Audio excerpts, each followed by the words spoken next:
وہ وقت یاد کرنے کے لائق ہے جب عمران کی بیوی نے کہا کہ اے پروردگار، جو بچہ میرے پیٹ میں ہے میں اس کو تیری نذر کرتی ہوں، اسے دنیا کے کاموں سے آزاد رکھوں گی، تو اسے میری طرف سے قبول فرما، تو تو سننے والا ہے، جاننے والا ہے۔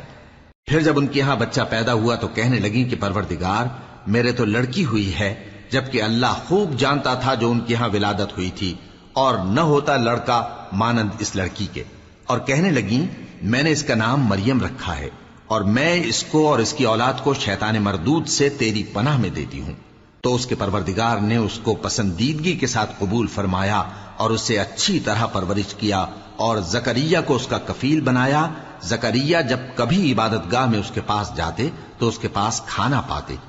یہ کیفیت دیکھ کر ایک دن مریم سے پوچھنے لگے کہ مریم، یہ کھانا تمہارے پاس کہاں سے آتا ہے؟ وہ بولی کہ اللہ کے ہاں سے آتا ہے، بے شک اللہ جسے چاہتا ہے بے حساب رزق دیتا ہے۔ اس وقت زکریا نے اپنے پروردگار کو پکارا، عرض کی کہ پروردگار، مجھے اپنی طرف سے اولاد صالح عطا فرما، تو بے شک دعا سننے والا ہے۔ چنانچہ وہ ابھی عبادت گاہ میں کھڑے نماز ہی پڑھ رہے تھے کہ فرشتوں نے آواز دی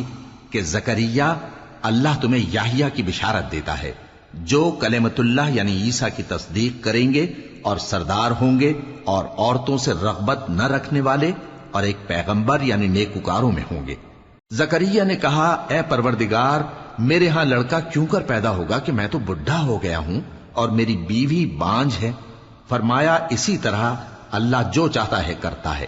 زکریا نے کہا کہ پروردگار، میرے لیے کوئی نشانی مقرر فرما دے۔ فرمایا، تمہاری نشانی یہ ہے کہ تم لوگوں سے 3 دن اشارے کے سوا بات نہ کر سکو گے، تو ان دنوں میں اپنے پروردگار کی کثرت سے یاد اور صبح و شام اس کی تسبیح کرنا۔ اور جب فرشتوں نے مریم سے کہا کہ مریم، اللہ نے تم کو برگزیدہ کیا ہے اور تمہیں پاک بنایا ہے اور دنیا جہان کی عورتوں میں سے تم کو منتخب کیا ہے، اے مریم، اپنے پروردگار کی فرما برداری کرنا اور سجدہ کرنا اور رکوع کرنے والوں کے ساتھ رکوع کرنا۔ اے نبی، یہ باتیں اخبار غیب میں سے ہیں جو ہم تمہارے پاس بھیجتے ہیں۔ اور جب وہ لوگ اپنے قلم بطور قرعہ ڈال رہے تھے کہ مریم کا کفیل کون بنے، تو تم ان کے پاس نہیں تھے، اور نہ اس وقت ہی ان کے پاس تھے جب وہ آپس میں جھگڑ رہے تھے۔ وہ وقت بھی یاد کرنے کے لائق ہے جب فرشتوں نے مریم سے کہا کہ مریم، اللہ تم کو اپنی طرف سے ایک کلمے کی بشارت دیتا ہے جس کا نام مسیح اور مشہور عیسیٰ ابن مریم ہوگا، اور جو دنیا اور آخرت میں آبرو مند اور مقربین میں سے ہوگا، اور ماں کی گود میں اور بڑی عمر کا ہو کر دونوں حالتوں میں لوگوں سے یکساں گفتگو کرے گا اور نیکوکاروں میں ہوگا۔ مریم نے کہا کہ پروردگار، میرے ہاں بچہ کیوں کر ہوگا کہ کسی انسان نے مجھے ہاتھ تک تو لگایا نہیں۔ فرمایا کہ اللہ اسی طرح جو چاہتا ہے پیدا کرتا ہے، جب وہ کوئی کام کرنا چاہتا ہے تو ارشاد فرما دیتا ہے کہ ہو جا، تو وہ ہو جاتا ہے۔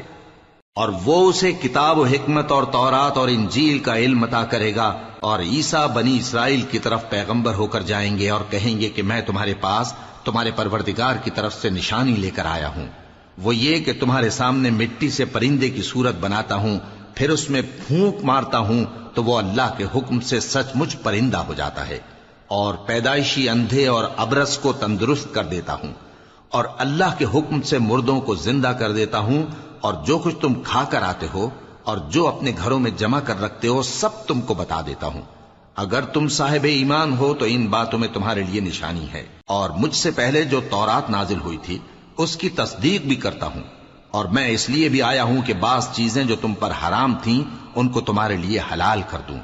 اور میں تو تمہارے پروردگار کی طرف سے نشانی لے کر آیا ہوں، تو اللہ سے ڈرو اور میرا کہا مانو۔ کچھ شک نہیں کہ اللہ ہی میرا اور تمہارا پروردگار ہے، تو اسی کی عبادت کرو، یہی سیدھا رستہ ہے۔